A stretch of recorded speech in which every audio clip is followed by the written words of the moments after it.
नमस्कार मंडळी, मी तुमचा लाडका मित्र वरद विजय चव्हाण आणि मी तुम्हा सर्वांचं माझ्या युट्यूब चॅनलमध्ये स्वागत करत आहे.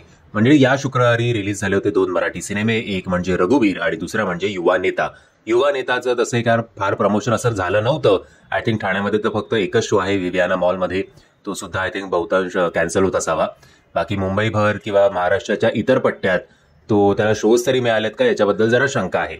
युवा नेत्याचं बोलायला झालं तर त्यांनी या फर्स्ट विकेंडला कमवले जेमतेम 4 ते 5 लाख रुपये, असं विविध वेबसाईट्सनुसार आपल्याला सांगितलं जातंय. आता येऊया रघुवीर या सिनेमाकडे. बाय द वे, एक डिस्क्लेमर द्यायचा राहिला. तो डिस्क्लेमर म्हणजे हे जे आकडे सांगतोय मी बॉक्स ऑफिसचे ते खरे असतीलच असं नाही, कारण मराठी सिनेमाला कुठलाही ट्रेड अनालिस्ट नसतो. सो विविध वेबसाईट्सवर जी काय माहिती आहे त्याच्यावरनं आपण तुम्हाला सांगतो की बाबा एवढे अंदाजे कमवले असतील, त्यातून जरा जास्तच कमवले असतील असं आपण धरून चालूया. एनिवेज, येऊया आता रघुवीर या सिनेमाकडे. प्रमोशन याचं काही फार झालं नाही. ट्रेलर, टीजर सगळं खूप उशिरा रिलीज करण्यात आलं आणि त्या व्यतिरिक्त काही काही ठिकाणी जे ते 4-5 दिवस रिलीजला बाकी असताना आपल्याला या सिनेमाचे कलाकार, मग ते विक्रम सर असतील किंवा या सिनेमाचे डिरेक्टर जे आहेत ते कुठेतरी आपल्याला इंटरव्ह्यूज देताना सोशल मीडियावर दिसले. पण त्याच्या व्यतिरिक्त असं काही फारसं प्रमोशन या सिनेमाचं केलं नाही.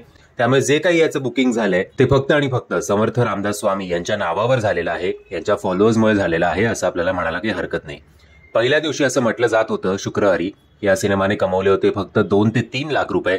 शनिवारी जरा ग्रोथ आपल्याला बघायला मिळाली. शनिवारी या सिनेमाने कमवले 5 ते 7 लाख रुपये. तर रविवारी हा सिनेमा डबल फिगर्स गाठू शकला आणि या सिनेमाने कमवले आहेत काल रविवारी 13 ते 15 लाख रुपये. असं करत म्हटलं जात आहे की या सिनेमाचं पहिल्या विकेंडचं कलेक्शन असेल जवळपास 25 लाख रुपयांच्या आसपास.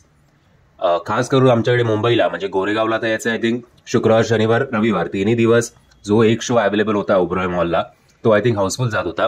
बाकी ओव्हरऑल चाललंय. सो या आठवड्याच्या पुढे रघुवीर हा सिनेमा सुद्धा किती आपल्याला मॉलमध्ये दिसेल याच्याबद्दल जरा शंका आहे. म्हणजे जर तुम्हाला हा व्हिडिओ आवडला असेल तर प्लीज या व्हिडिओला लाईक, शेअर आणि चॅनलला सबस्क्राईब करायला विसरू नका. जय हिंद, जय महाराष्ट्र.